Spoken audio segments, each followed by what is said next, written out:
okay, it's a company that we know. So they're using it in the UK. They're using it for more traditional pipelining.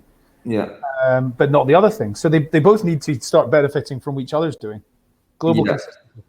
Well, I'll tell you what. That's one of the reasons why you want to get different teams and departments together, isn't it? I'm going to be doing a workshop actually, I think, in Lisbon now for a big international company. Stuff I don't usually do, but they're friends of mine that have asked me to do it, and I thought, right, okay, I'll go ahead and do it.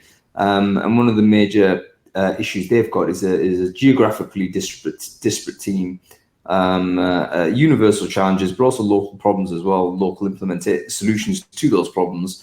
Can they get together and learn something from each other? And of course they can. But they thought that an outside facilitator would be able to support that better than just them bobbing around by themselves. So yeah. Anyway, no, James, that's not Sarah. That is Adam Gordon, who I agree is a downgrade from Sarah Lieberman. But Sarah is with us and she'll be joining us very shortly. I just had a chat with her earlier today. Anyway, we are live. So welcome everybody to Brainfood Live on Air, episode 39. Episode 39 of Brainfood Live on Air. So for those of you who don't know, we do this show every Friday. And it's a review show of the Recruiting Brainfood newsletter. We're going to do a deeper dive into some of the topics that we found interesting. And we also have a focus topic every week. And this week we're going to be talking about Brexit. Anyway, my name is Hung Lee. I'm your host of the show, and I'm always joined every week by a co-host, and it's almost always chief promoter Adam Gordon. Adam, how are you doing, sir? Yeah, fine. I'm really glad that I keep getting invited back, despite always a downgrade from whoever we've got on as a guest. I know, man. It's just desperate. I'm here to make everybody else look good. Is that the? That's kind of the baseline. That's basically the guaranteed attribute you're able to provide for the show, which is why you're so important, Adam. You know, I do remember an old friend of mine used to always, if we went to a nightclub or something, he would always go, right, you come and dance with me, because basically he couldn't really dance either, but he was better than I was. So he looked like John Travolta in comparison. That's all you need. You just need to be better than the guy next to you, and you've got a shot, right? A lesson of life. Anyway, before I begin, I need to give a shout out to our first sponsor of Brainfood Live on Air. I don't know whether you know, Adam, but I updated the cover image earlier today to represent the fact that the recruiting events company have kindly stepped in to sponsor the show. There are good mates that run RecFest, one of the best events on the planet, and they run an amazing series of events throughout the UK, and hopefully further abroad next year as well. But I definitely would check them out if you're thinking about doing some sort of eventing this year, whether you're a delegate or a sponsor or a company or whatever. Recruiting events company by our buddies down in Whitstable, a fantastic business. Anyway, let's get back to business. And business is always about recruiting Brainfood. So what was interesting in the newsletter for you last week, Adam? First off, I looked at UBS's report about the impact of companies being run by billionaires. Ah, yes. So, we've got a few in recruitment, of course, the likes of Beamery and Smart Recruiters, etc. And so I was interested to basically see that companies that are owned by billionaires outperform other businesses, and they tend to grow faster. So I guess this is these are like private companies, aren't they? They're not stock market listed businesses. So stock market listed businesses, you would expect to grow at a rate which is, reasonably steady, provides shareholder returns. People are in it to generate some money in the dividend. But of course, privately owned companies are the ones where the individuals could potentially create a lot more wealth. That's true. But I have to say, I'm not sure whether it matters anymore at that point when you're a billionaire. I think, this report was super interesting. I didn't realize that UBS actually did this on a regular basis. But essentially what they do is they study companies that have CEOs that happen to be personal billionaires. And they're trying to track whether that type of business has any kind of performance difference to companies run by non-billionaire CEOs. And it turns out it does. And we just don't know what the direction of causality is. Does one affect the other in what way? But what was interesting in my view is that they broke down the personalities or traits that they identified in these billionaire leaders and said, look, these are the leadership qualities that maybe you'd look at. But of course, maybe it just helps by being a billionaire. If you're a billionaire, does that help close deals? Probably. Does it help you get better deals? Yeah. Do you know the president? Probably. So all of those things, they're going to help, right? This is the thing. It buys you influence, and it buys you into any club you want to be part of, with the possible exception of the Illuminati. It takes you into any club that you want to be part of. And I think it's probably aspirational for some people. Yeah. I'm not sure we've got any recruitment billionaires, do we? Is there any recruitment billionaires? I'm going to say 100% no. I think there's obviously a few that are multi-billion. I'd be surprised if there's anybody made 100 million actually in recruitment. Oh no, there's a lot. There's a lot that have made 100 million. I mean, James Caan's an obvious one. James made 100 million. James Reed's an obvious one. James Reed owns Reed, I'm pretty sure. And that company, if you bought that company, I'm pretty sure that's going to be worth $1 billion, is it not? I'm talking about personal wealth, like, what I'm saying? All right, does he own the stock? So that he owns the entire company. I think so, yeah. Oh. Yeah. Allegis is privately owned as well, is it not, I think? Right. I don't know. If somebody knows, please chat in the stream. I'd love to hear more about that. But yes, I don't think there's a billionaire recruiter. So if you want to be a billionaire, recruitment is probably not your game. Anyway, super interesting report. Go and read it. I'm not sure there's any value to it, but it's just interesting to just dive in and see, these billionaire-run businesses and see how they compare to what we're running. There are a few recruiters with billionaire lifestyles, however. Right, so I think that whoever's investigating Prince Andrew needs to try and find out their sources of wealth as well. Right. I think we need to steer clear from any reference to royalty in this show. But you're right. There's probably people that are kind of certainly hitting above their means. Anyway, Hague Associates. Hague Associates. The private jet and stuff like that. Yeah. Oh, Lee, thank you very much. But no, I'm probably several billion away from being a billionaire. I'm actually in the red on that. $1 billion in debt? So no, listen, I'm definitely closer to being in debt than I'm being a billionaire. I can tell you that. All right, cool. What else, man? Yeah, you're right about Yellow. So, yeah. And then the follow-up, which is the trends in recruitment ops. A few things that I thought was really interesting. So I've written down a few key stats. 52% of recruiters say that time to hire is 3 weeks or more, right? That's probably not surprising. Most say that cost per hire, this is in the USA, most say that their cost per hire is less than $3,000. That to me sounds pretty low, quite honestly. So they both sound low. I mean, they both sound like, I'd say 3 weeks is damn good if that's your time to hire. We're talking.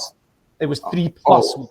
So we don't know. 3. Okay, more than 3. Okay, I was going to say. But yeah, I mean, I didn't actually dive too deep into the stat side of it because I was so confident by the time that Yellow had been producing this content. By the way, just check out their blog or check out the Brainfood Larder actually for recruitment operations if you're interested in recruitment ops as a concept. This company called Yellow, who I think are in our space, they're a HR tech type of business. But they're just taking the bull by the horns with regards to this new category of recruiter. Person who doesn't carry a head count, but just optimizes recruitment processes and tool usage and stuff. And they've decided to just try and own this space in terms of content. And they produce some amazing stuff. So I just sent this around. And it was basically about the stats, what stats were good or bad. My only caveat on this is that I'm thinking that people that care about recruitment ops, I think probably are more efficient than average. The fact that they already have a department looking at efficiency tells me that they are probably a little bit ahead of the curve. I don't know. What else? What other stats were interesting in that report? Well, I was interested in the fact that the most tracked metrics were time to hire, then cost per hire, then retention. Yeah. So I would have thought cost per hire would have been tracked more than time to hire.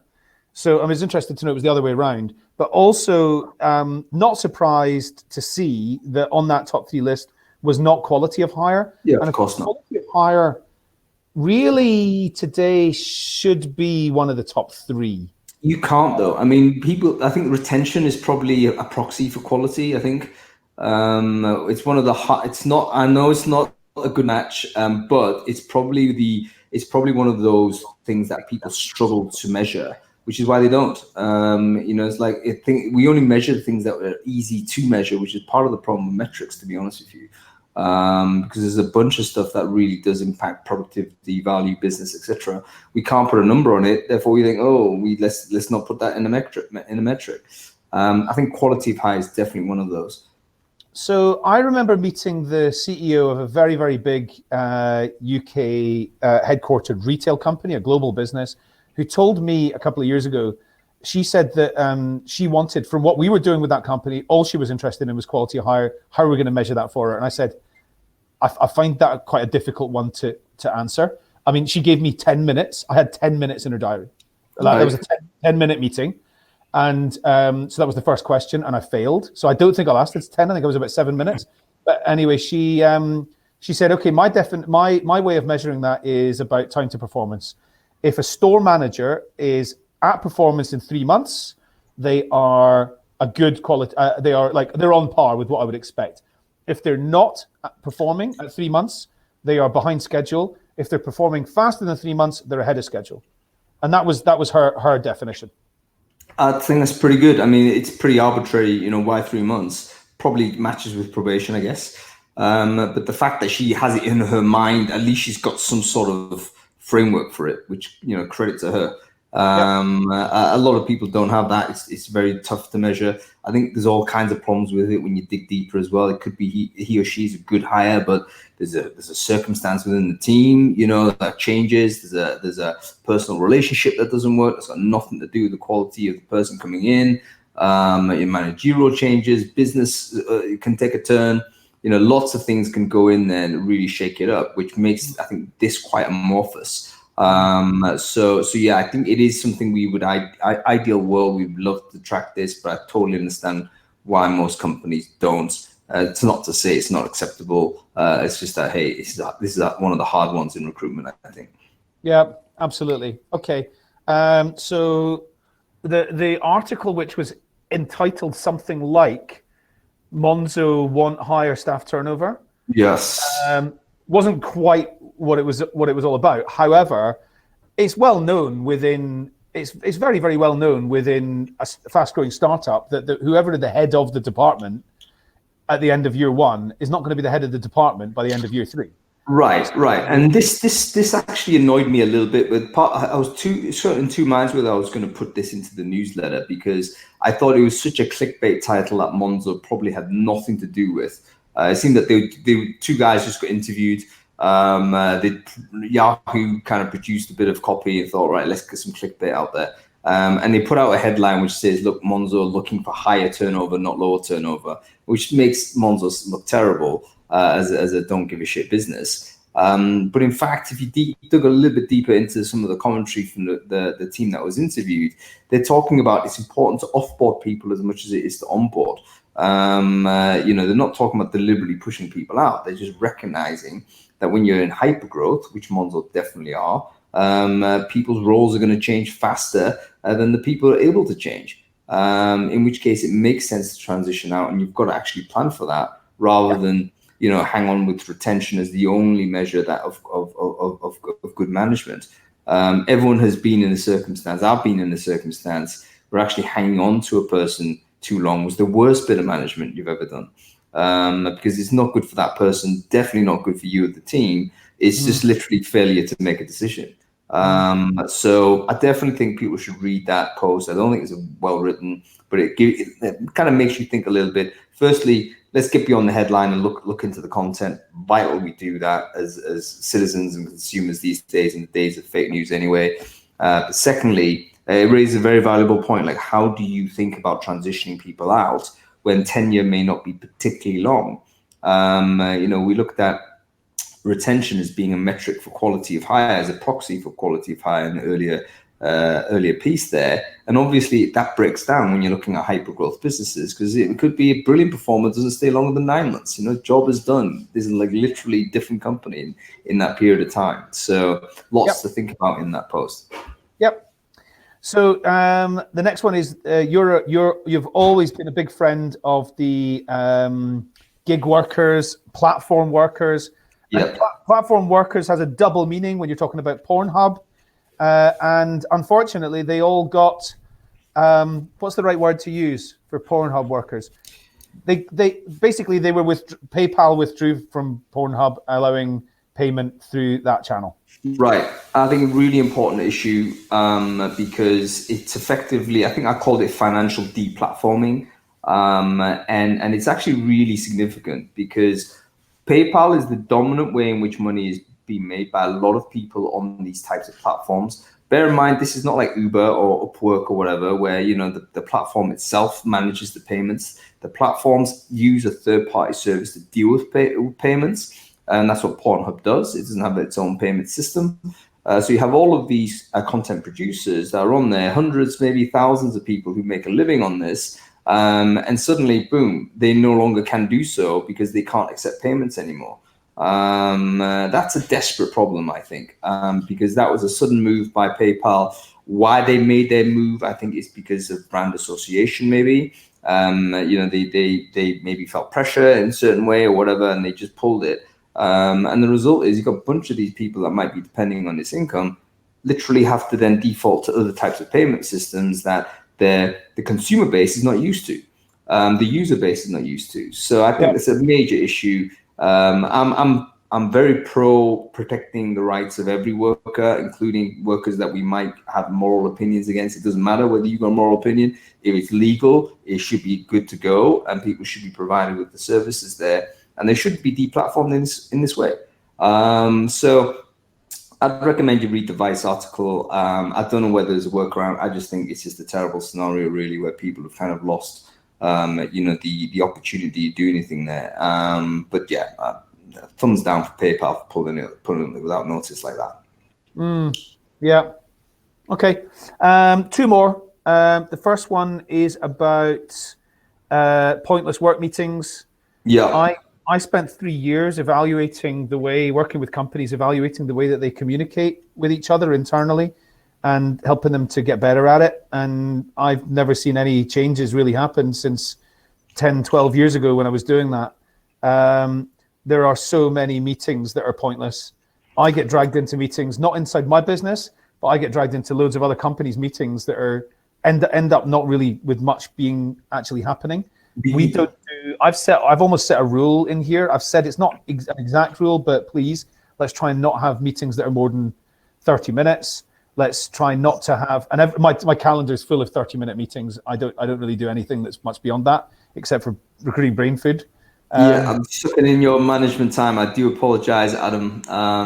But you know what? Calendar settings is one of the ways to do it, right? 15, 30-minute meetings, make sure that they're locked down.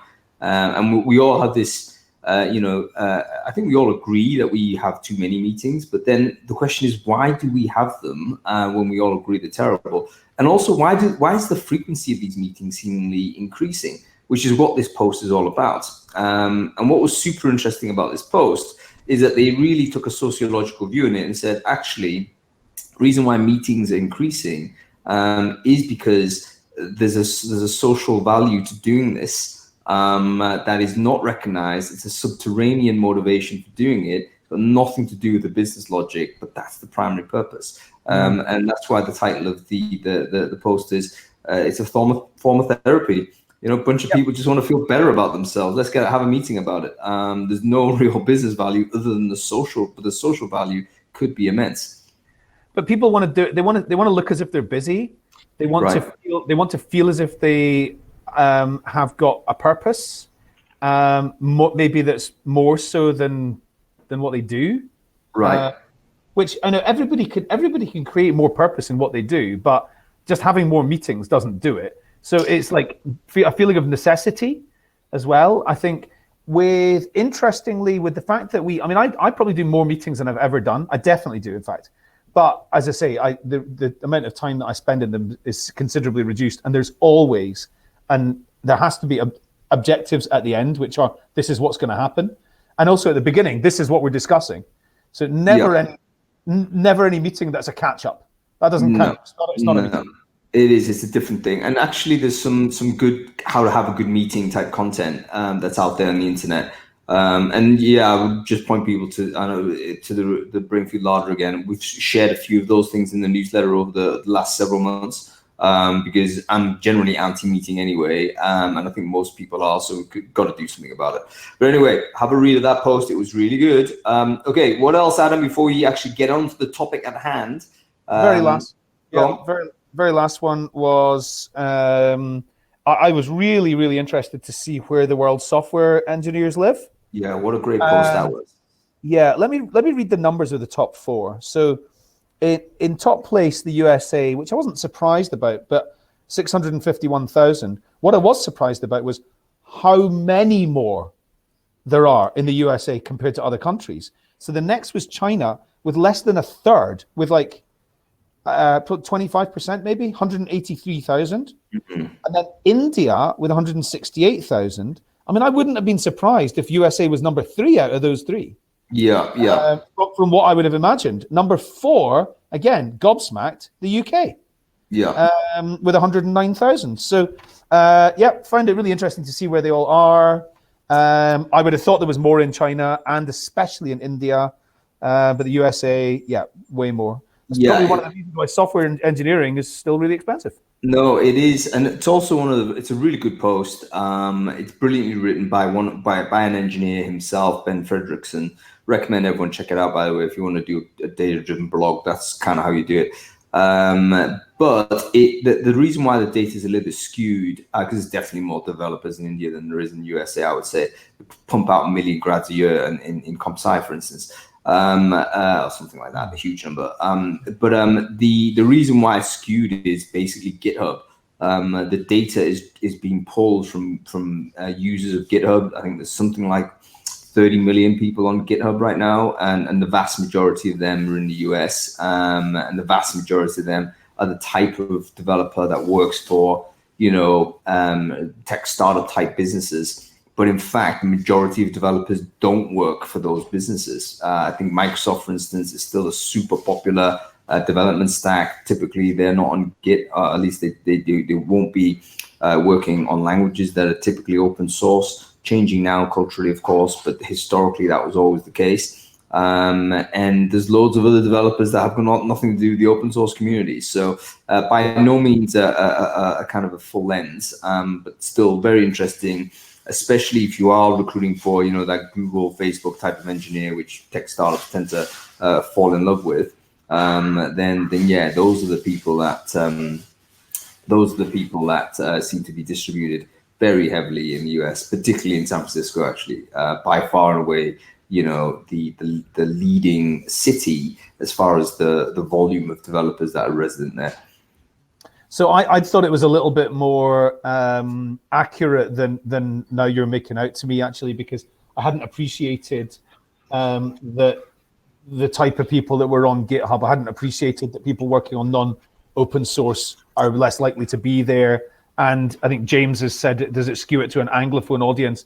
I assumed that it was pretty well covered across the world, but dude, it actually leads to this idea of technological nationalism, which is starting to, we need to be aware of in the recruitment industry, where countries are taking a very strong nationalist stand about, technological sovereignty and all the rest of it.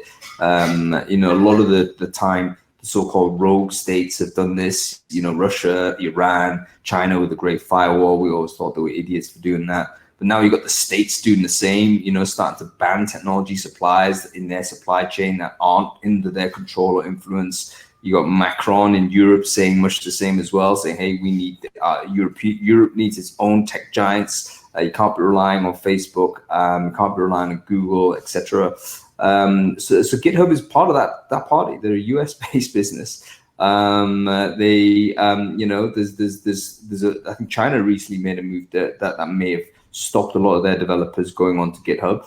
and we know there's certain countries that would not be happy with their developers pushing code there. So technological sovereignty is probably going to make it more difficult for people like Ben to do this type of research in future.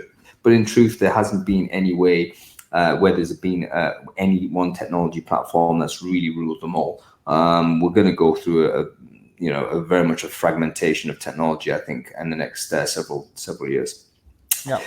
Anyway, which is kind of aligned with our topic of choice, this idea of deglobalization, of pulling back, putting the walls up a little bit, because today we're going to be talking about Brexit, which is of interest, of course, to people in the UK, also of interest to people in Europe, and indeed globally, because it's going to be a big deal when it does actually happen, if it does actually happen.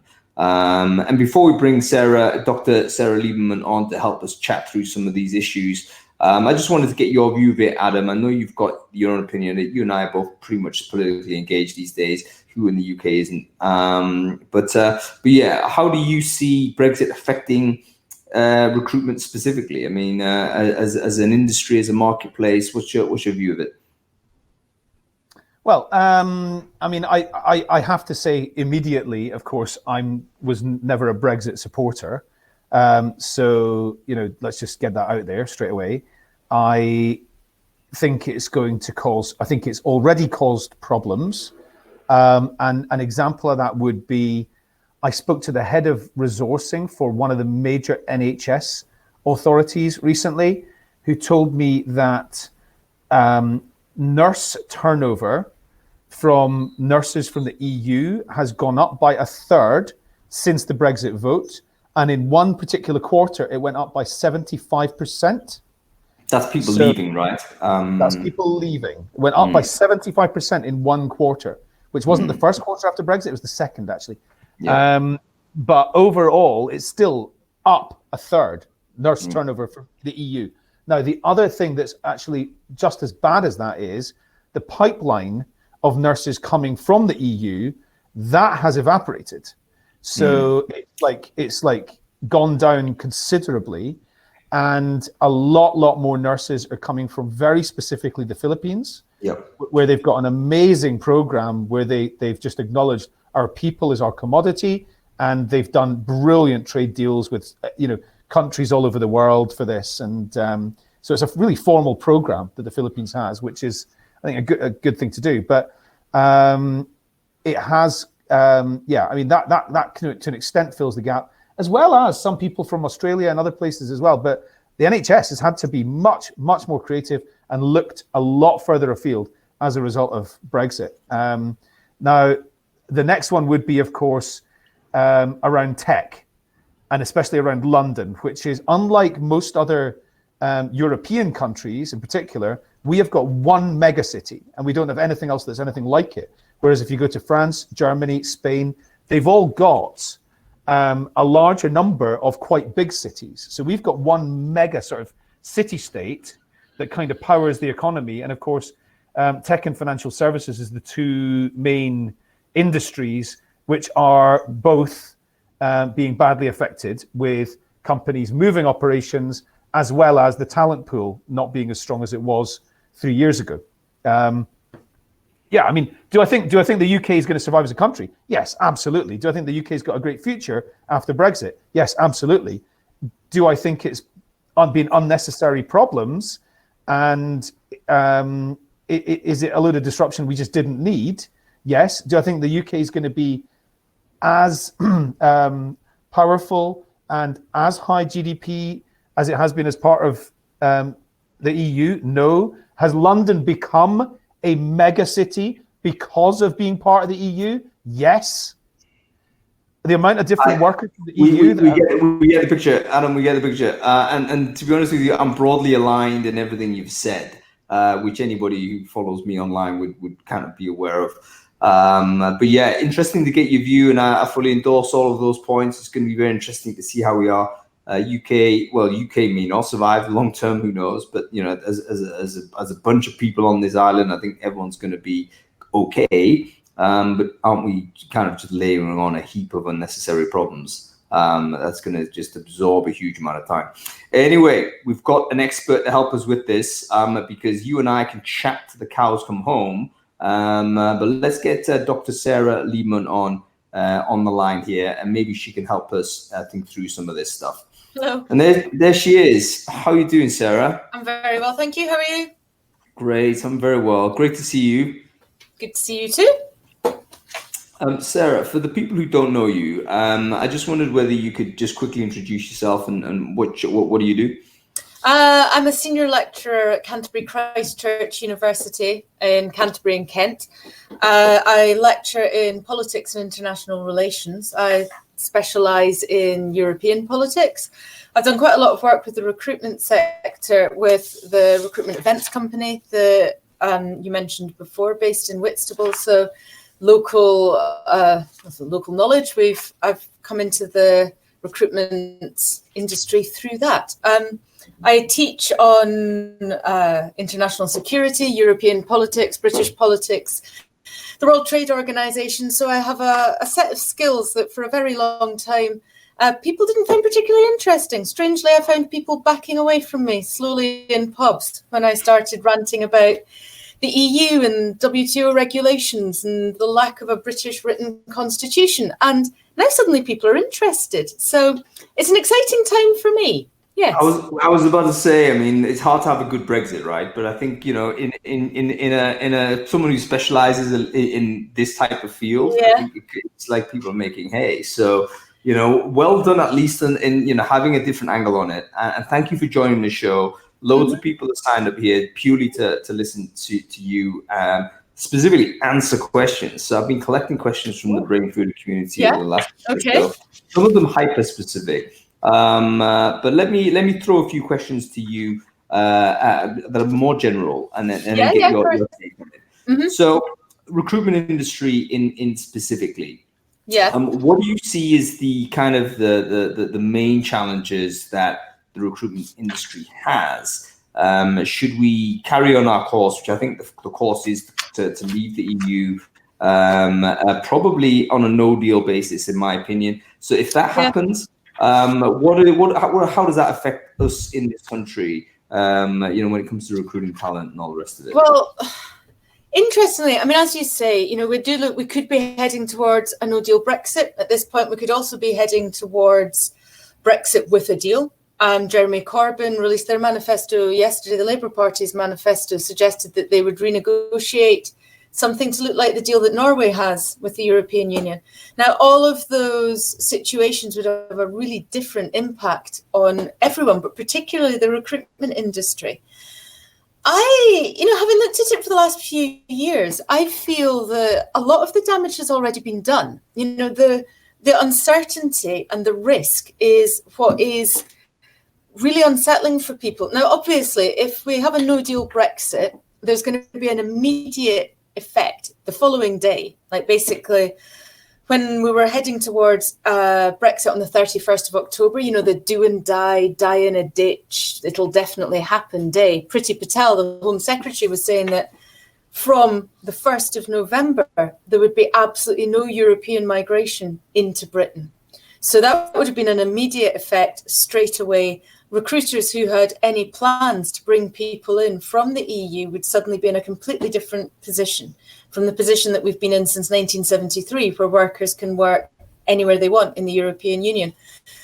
So, I mean, if that is the case, then yes, it's going to be terrible. There's going to be a huge impact immediately. But it really depends on what kind of deal we're leaving with. Let's assume worst case, or not worst case. Some people, this is the best case. So let's be very as fair as we can. If we leave with the deal and all that kind of stuff, a lot of it may actually feel the same. So it kind of leaves us with not enough speculation to go with. Let's say we do crash out. There is no deal. We're out of it. And you know, we just have to rebuild these systems of trade, of relationships, and so on.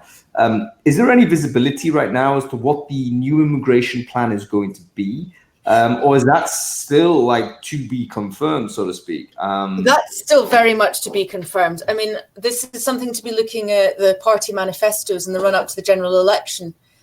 they're all discussing what their plans would be for after Brexit. So again, if you look at the Labour Party, they're looking at continuing a certain amount of migration from Europe for workers. I was listening to, if you were listening to the Radio 4 programme, the Today programme this morning, they had Nigel Farage from the Brexit Party talking, and obviously his views are very much different to the Labour Party's. They're talking about an Australian-style points-based system for entry in, which would mean that at any given time, the government could alter which industries, which sectors require workers to come in and assign points based on that. Now, Nigel Farage seems fairly sure that this is going to be included in the Conservative Party manifesto, which isn't being released until this weekend. But those are things to really look out for. You know, when you have a manifesto that's released and it's over 100 pages long, you often don't know where to look. But these are things that are worth looking at. What are their manifesto promises for immigration post-Brexit? And especially for the recruitment industry and sectors that require migrant workers or European workers that have relied on European workers for the last couple of decades, they need to be looking really carefully at what the different parties are promising in terms of migration and worker migration after Brexit. Yeah, I think basically it's going to be, I think the Australian model's been touted as something that has been a panacea, like this is the solution, as far as the people who are on the side of the Leave vote. From a recruiter side, the reason why I was a critic of this is because it layers on a bunch of administration at the front of the process for both the employer and the job seeker, which basically means it's not going to happen. So even if you've got loads of like, you fill the points in, et cetera, it means that like when are you allowed in? It probably means after you've got a job offer, in which case you're asking people to go through a process which might be super intensive, might involve multiple flights, multiple whatever, with no guarantee that you've got a legal entitlement to work in that country.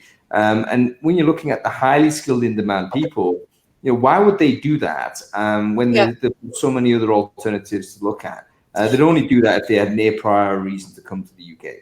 Well, exactly. I mean, if you're looking at in the higher skilled levels, what you call higher skilled levels, let's say higher paid levels, yes, it might be worth it if you're coming over for a specific job, or if you have other reasons to come to Britain, then yes, you might go through that whole process in the same way that people do from every other country around the world. You know, certainly I work in academia within universities. Universities tries to recruit the best person for the job, and that can be from anywhere. Okay. And that is what we see. But where European workers have been really important are to sectors in Britain such as agriculture, food processing and food packaging, hospitality, huge amounts in the NHS. Now, for a lot of these jobs, the jobs are also available in other states, okay, other European states where you don't have to fill in points-based visa applications. Other states that aren't going to be keeping an eye on you and saying, well, you've got to leave now. You know, your job finished 2 days ago. Now you're out. You know, other states where they might just feel a bit more welcome. So if there's work available elsewhere, the European workers who have so helped the British economy in the past few decades, they're not going to come to Britain. There's other places they can go. And, you know, an awful lot of British politicians will say that is, you know, there's British people who can do those jobs, but that's not necessarily the truth. You know what? So the outcome. Sorry, Adam. I'll let you get in a sec. But the outcome of this is going to be jobs flight. I mean, a lot of people don't realize. I know there's going to be some listeners there say, look, actually, we want an immigration cap, so this is all good. And then half of me is thinking, look, what happens to the jobs then? The jobs will simply go to the places where the labor is. If you're running a company or a business and you really need that resource, and you can't get that resource because suddenly there's massive red tape in the way, you're going to move the job. You're going to move the job to a place. Yeah. I mean, you look at the manufacturing sector. The manufacturing sector, certainly I've looked at that in Kent. We don't have a huge manufacturing sector in Kent, but most people working in the manufacturing sector come from Europe. Now, that is right from the top end, the sort of what's considered the highest skilled end, down to what is considered the lowest skilled end. Now, again, I have real trouble with this definition of being high skilled being the high paid jobs and low skilled being the lower paid jobs, because a lot of the jobs that are considered low skill because they're not the highest paid jobs, they are something that you can't just slot somebody in. These are jobs that are fairly high skilled, machining jobs in manufacturing. You know, they're not easy. They're not easy to fill. Now, if those workers are going to stay in the EU rather than come to Britain, the plants will move to the EU instead of in Britain. The business will move to those manufacturing companies, those manufacturing plants that can access the workers who have the skills already. And yeah, we can train people in Britain, but that is going to take time. Yeah, so we know the broad strokes. Adam, you were about to say something before I interrupted you more than once, actually. So let's jump in. It was going to be something very, very basic. If I'm a software engineer from Spain with an offer to work in London and an offer to work in Berlin, and I've got to fill in a load of paperwork to go to London, and actually it's a toss of the coin anyway because I like them both, I'm going to Berlin. Yeah. I think that's the head and tails of it, really. I mean, it comes down to where's easy. You know, for the most part, if it's an equal job offer, then it is where's easy. I want to say barriers, do we? We don't want additional barriers when we're competing for talent. That's it. So I think highly skilled in demand, where recruiters in the UK, when we're recruiting for the highly skilled in demand, of course, we've been tapping the EU market as well as the UK market, as well as elsewhere. That's just going to get harder. So that's good for some recruiters, actually. I think recruitment agencies might actually get a lot more work. Because typically where recruitment agencies thrive is exactly in those super hard, cannot do it type of recruitment sectors. So I can see some benefits. A friend of mine actually online was challenging me to say, hey, Hung, can you not see any benefits from Brexit? And I said, of course there's benefits. There's going to be people that actually are there that will benefit as a result of the problems we're putting in. So I think sector specialists in certain recruitment third-party agencies will actually benefit from Brexit.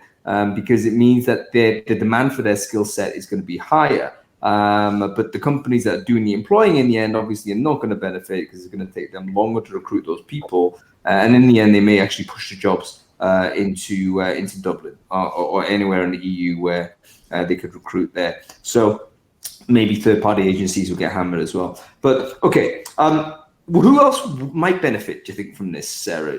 Help me speculate on this. Are you as well, Adam? Have you got any thoughts on, let's try and see some silver linings here?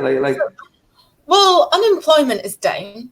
In Britain, unemployment is at the lowest it's been at for quite a long time. So you could say more British jobs for British people. That's a possibility. I mean, that's what the Conservative government are saying. They're saying that, yes, there are more British jobs for more British people. That's excellent. But I think, as you mentioned before, we're now at a stage where there's over 200,000 vacancies in the NHS between NHS workers and social care workers. We're down hugely on workers, so yeah, unemployment's at a low, but then vacancies are at an all-time high. So we're looking at a stage now where we just don't have enough workers to fill all the vacancies. I'm not sure who benefits from that situation, to be honest. It could be the sort of the Filipino nurses then. So looking at other pockets of talent that may have struggled to compete with freedom of movement, for instance. They may be more motivated to come to the UK. So we've got basically a different type of immigrant would benefit. One that perhaps doesn't have the amount of choice.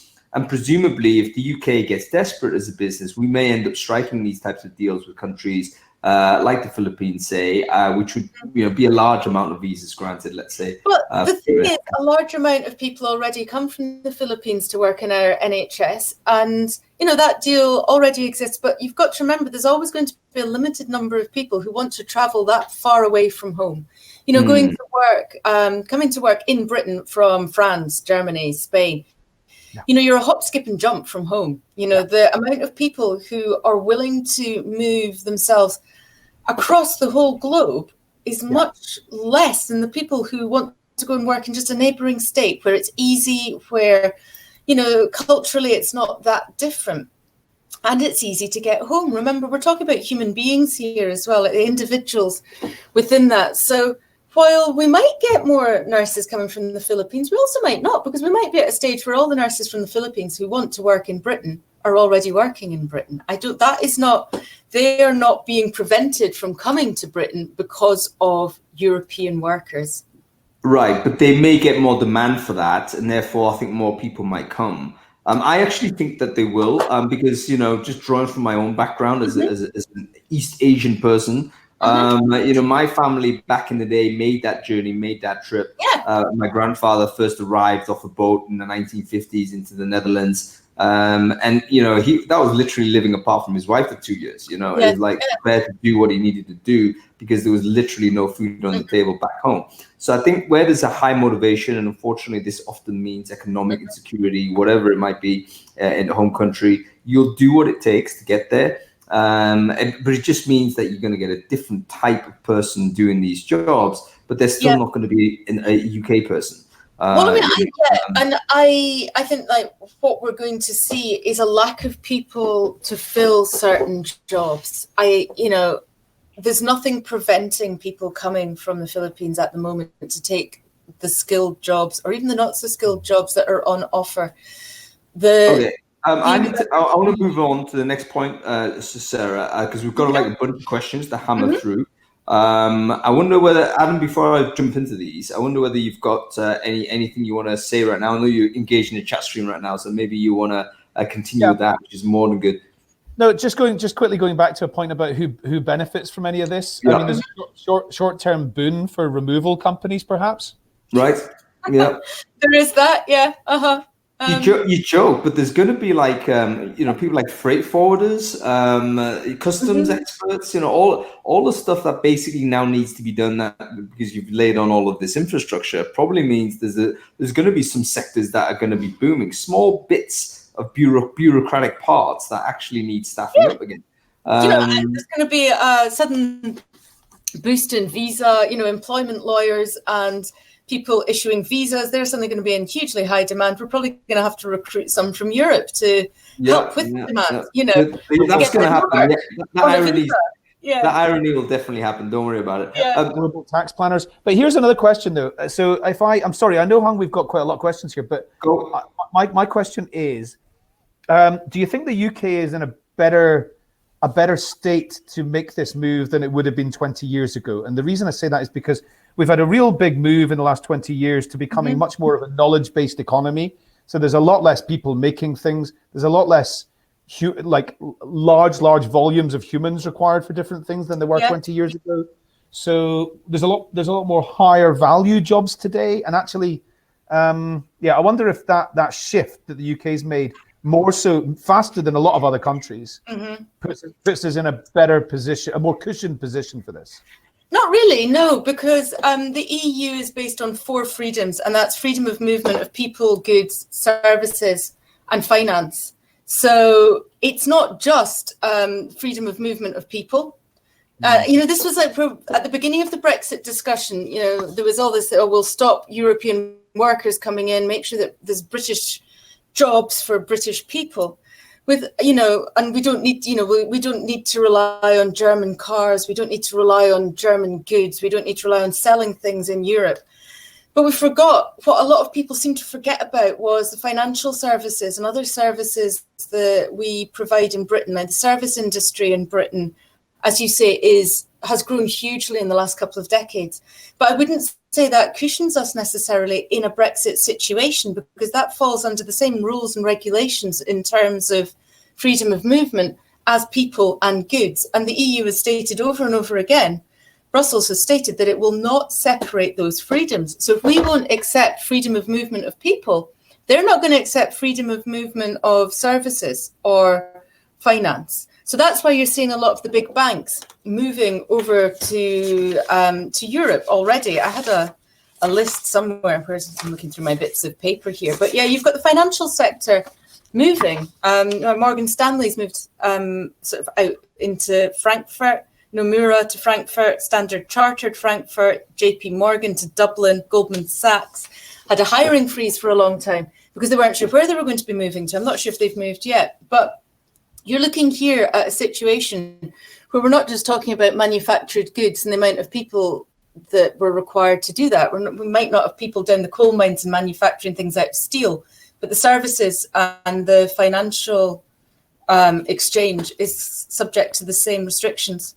All right. So we know, firstly, that stuff has happened. There's definitely been institutions moved. There's been departments moved as well. We get that. And actually, that's one of the questions that was asked by one of the Brainfooders. Do companies UK companies that are trying to trade into the EU or have existing customers in the EU, does it make sense for them to set up an EU entity post-Brexit? Is there any clarity on this, or is it currently, hey, we don't know?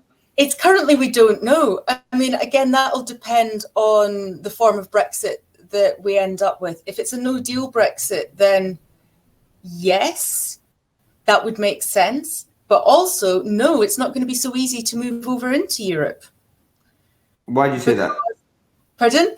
Why did you say that? Can't I just set up a company in Germany? I mean, not if you're not a German citizen. There's no freedom of movement. Oh, I see. Sorry, not if you're an EU citizen, is that? Yeah, if you're not an EU citizen, well, if you're in Britain and you are British and you own a British company, there is no longer going to be freedom of movement. You will not be able to move. It's not just into Britain, but it's going to be back into Europe. You won't be able to just move to Germany and set up shop. Oh, so companies, unless you're already there. So companies need to hire Irish people and send Irish people over to Germany to set up their business. That would be a way around it. Yeah. Yeah. So just trying to work out workarounds on this. Yes. Okay. So that would make sense. Yes, it's just not going to be as easy as it has been until now. So until now, we've been able to work anywhere, but that's going to change. Hold on, though. We can set up. I mean, we can still do that. We can set up. I could set up a subsidiary company in the USA today, and that's not part of the EU. So you will still be able to set up a subsidiary company. It's just not going to. I can't just fly there and set up a company. No, I have to do other things first. No, I think you need to do substantive business there. You need to base. So in other words, it's not like Cayman Islands. You can just put it as a letterbox. You got to go in, especially with the EU generally being very defensive on capital flight and tax evasion and stuff like this. I think you actually need to have either a percentage of your labor force there or a percentage of your revenue generated from there in order for you to set up a company. So it's movement of a lot of assets at the end of the day. Going to depend hugely on the kind of deal that we have with the EU post-Brexit and how accepting we are to EU business within Britain.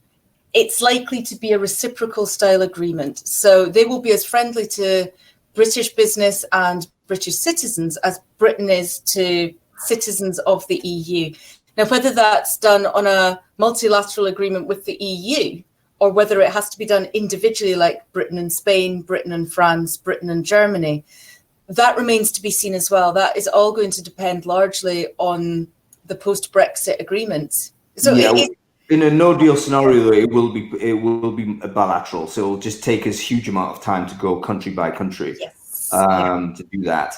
Okay, I want to ask a question on behalf of Jonathan Foyne, who actually has got a really interesting problem. Yeah. He runs a AV business. So Jonathan Foyne, audiovisual. So he does basically films and cameras, stuff like this. And he's asked the question saying, how will Brexit affect me sending UK registered contractors, often with heavy duty kit? So I think he's talking about import-export problems when you're bringing in high value items into EU countries to complete work contracts. So right now he can just carry that kit and go and do it. But he's saying in the US, he's got a massive problem because presumably he's carrying 20 grand's worth of kit into the country. They're going to say, look, are you trying to import this? And he has to fill in a bunch of paperwork. So how does that going to affect his business? Because it seems that he's doing quite a lot of current in EU work right now. I would say the the rule of thumb here is going to be that you have to assume it's going to be like going into a third country. So it is going to be a lot more like going to work in the USA. So if he has experience already of doing, carrying out contracts and sending contractors into the USA and the EU, he's going to have to assume that post-Brexit is going to be very much like going into the USA. Now, we all know that, just from going through customs in the USA, that the US is more complicated than a lot of other states just for getting in. So, getting into the rest of Europe might not be quite that difficult, but you'd be better to set your benchmark there than what it's like at the moment. But having said that, again, it's all up in the air. But certainly if he's doing any planning for the future, you've got to keep ahead of what's going on. Keep an eye on the gov.uk website to see what documentation is required, what style of driving license is required, what, all the different paperwork that goes on, because you have to assume it's going to be similar to that. The gov.uk website was just a joke. I remember they kind of just released a series of YouTube videos, didn't they? And said, now you're prepared. I said, what? Yeah, that was, prepare yourself for the 31st of October. Prepare to leave. We're definitely leaving. We're definitely leaving. And then it just went quiet, didn't it? It's It did, indeed. All right, I've got another question. Unless, Adam, you have any? I do. Go on. Okay. Do you believe, and this is slightly off topic, but do you believe we're going to leave? No immediate answer is very, very telling. Yeah. You do think so, yeah? I think as well. I think we are. We're out. I thought, okay, in the run-up to the end of October, by the time we reached the middle of October, and the gov.uk website was just full of, we're definitely leaving, it's do or die, we'll leave no matter what, I was convinced that there was no way out, okay? At this point, I'm 50-50. I think there is much chance that we will stay as we will leave at this point. I think a lot is going to rest on what happens in the general election. And the other thing is that I think an awful lot of the politicians who've been discussing it never appear to have realised how complicated leaving is. And they're still not willing to admit how complicated leaving is. It's not like pulling a plug out. It's like rewiring the whole of Britain. Everything is so entwined with the EU that just leaving is not that easy. And I think it's only now really that a lot of the leading politicians who are involved in it are beginning to listen to the civil servants who are saying this isn't actually that easy. So I'm not convinced now, after 2 delays to it, that it is going to happen, or at least not going to happen as smoothly as it's been advertised. Yeah, I mean, I think I could totally understand that argument and sympathetic to it. But I don't want to speculate what may or may not happen, even though that's the kind of the theme of this show. I've got another question, though, which I think is quite pertinent as well. And this comes from another guy. And he says, look, if Brexit does go ahead, what is the best way of a UK business employing EU-based contractors, particularly if those EU individuals are self-employed but working for me full-time? So I think he's saying, okay, right now, he doesn't have a problem with that. He simply just hires them. Presumably, they are on. They've got a business, and you just deal with them. Post Brexit, does that change? I'm not sure it does. Does it? Perhaps, maybe. Again, this is depending on the deal. So Theresa May's deal said that you would only be able to come in and work in Britain if you were in a highly skilled job where you'd be earning more than 30 grand a year. Okay. I think we all know there's like quite a lot of highly skilled jobs where people will earn less than 30 grand a year. And certainly somebody looking to employ contractors, they might be over 30 grand a year, they might not, they might be less. So under Theresa May's deal, that would have become quite difficult. My advice would be, well, for now, employ them as quickly as you can while we're still in the EU. Post Brexit, he's going to have to consult an employment lawyer. This is when things start to become just a bit more difficult. Yeah. This is exactly what's going to happen. Basically, no one knows. Nobody knows. Because we've got a moving target, we don't know. And then And then it's a case that the lawyers are just going to rake in tons. Yeah, I can't see it being impossible. People are going to have to work. Businesses are going to have to fill their they're going to have to fill their vacancies. So it's not going to become impossible to recruit people from the EU, but it's going to be a lot more difficult. And, you're not going to be able to say, yeah, just come over, on you come. You just on our books now. You're going to have to consult employment lawyers. You're going to have to look at visas. You're going to have to look at contracts. And so the kind of things that have to be done if you're employing that a tier 4 person, well, tier 4 is education, isn't it? So it's different for you. But somebody from a third state where you actually have to monitor migration. Yeah, basically, there's already an existing immigration system for non-EU people, and we're probably just going to slide into that. So everyone who's an EU person just has to be into this immigration structure, and whatever the admin that companies currently have to do to engage those people, we're going to have to do that for everyone in the EU. Exactly. Okay, one more question on this. This is about money, right? So I think this is a guy referring to billing businesses, and I know that, for instance, in the US, I've done some business in the US. Getting money out of the US is a royal pain. You got to fill out all kinds of forms, a W-8 form or whatever it is. It's all about making sure that the tax is sorted out and so on. In the EU currently, I think there's basically a reciprocal agreement between all of the states, right? Where basically all the VAT is offset. What happens if we pop out, forget about deal, there is no deal, that's the concept. What happens in that scenario? Is there any kind of precedence? Probably as a US company trades with the European business, right? Again, I go back to the same answer I had before. You have to assume that it's going to be like dealing with the USA or another third party. Where we've got used to dealing with EU member states more often than we deal with third-party countries. And it's easy to move money around. It's easy to move people around, goods, services. There's free movement of everything. So we have free movement of money. That will no longer exist. So you would have to base it on whatever relationship that you have with states that aren't in the EU. So if you're used to working with the USA, you have to expect that dealing with any of the current EU member states is going to suddenly be like dealing with the United States. I absolutely anticipate a spike in cryptocurrency transactions. Literally, it's too much admin. Let's do it on Bitcoin or something. Because the flow of money, invest. This could be the way that we can benefit from Brexit. Yeah, I'm sure the speculators are already in. But one of the major issues with this is the flow of money, which is a ridiculous thing when you think about it, because most of it's digital anyway. So why is it so hard to move things around? And obviously, because you've got two different legislative systems that often don't talk to each other, and that puts a huge amount of burden on you, the person, and you, the people making a transaction. Which is why in the US, we actually defaulted to doing everything on PayPal, even though it had like a 3% transaction charge, because we're prepared to take the hit rather than do the admin. The admin costs more than the charge. Absolutely, yeah. That charge, however you transfer the money, the charge is there somewhere, isn't it? Well, you know what? Things like TransferWise, companies like that, I'm sure they're going to make hay because that style of covering. Getting around the existing legislative problems are going to be there.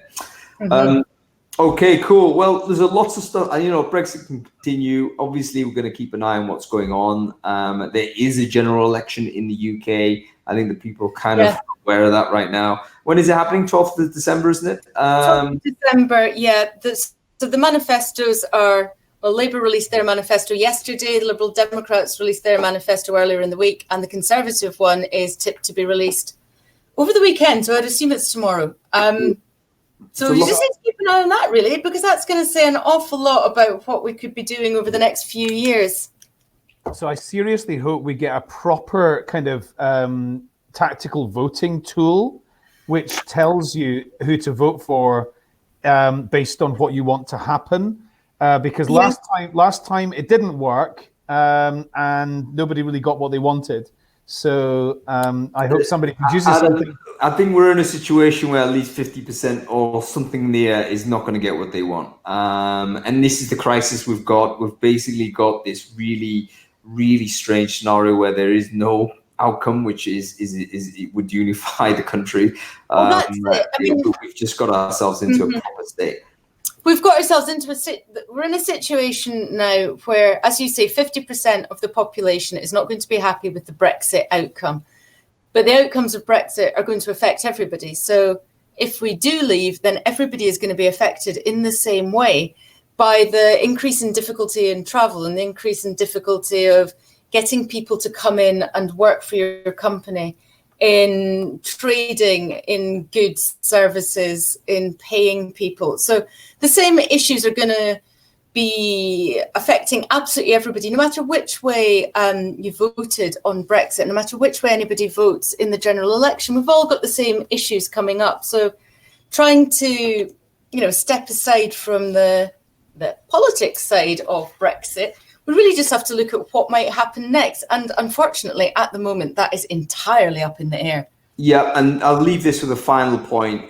Basically, there's still about 7 million people in the UK that are entitled to vote that are not registered to do so. I think it does help if we have a massive turnout, irrespective of who gets actually in, because what we don't want is a big bunch of people deciding not to vote, and then suddenly there's arguments that that their voice is not heard. So I would just encourage everyone to go and vote. In fact, I'm going to put the registration thing here now, so everyone can do that. If everybody who is registered to vote tries to find 5 of their friends or acquaintances who are not registered to vote and gets them to vote, then that will hugely increase the numbers. So that's all you got to do. It takes 5 minutes. Go and do it. Yeah. Basically, it's important, as they always are. So go ahead and crack on. Thank you, Joe, for saying that. Taxation without representation is tyranny. I happen to agree with you. I'm currently tyrannized, but that's okay. I've got choices. Other people don't. Listen, I think we're over time. So thank you, everyone, for joining the show. Dr. Sarah Lieberman, thank you for lending us your wisdom today. Brilliant having you on. Thank you for inviting me. It's very kind of you.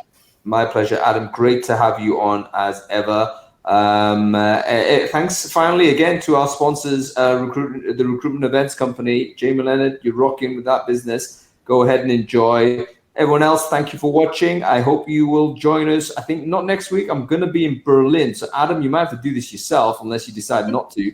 But I'll be in Berlin, I think exactly the wrong time to do the show because I'm emceeing an event. But we'll certainly be back to finish off the year with a couple more shows. I think we'll definitely hit 30 over the 40 mark. So thank you everyone for joining us. We'll see you soon. Thanks everybody. Bye. Bye.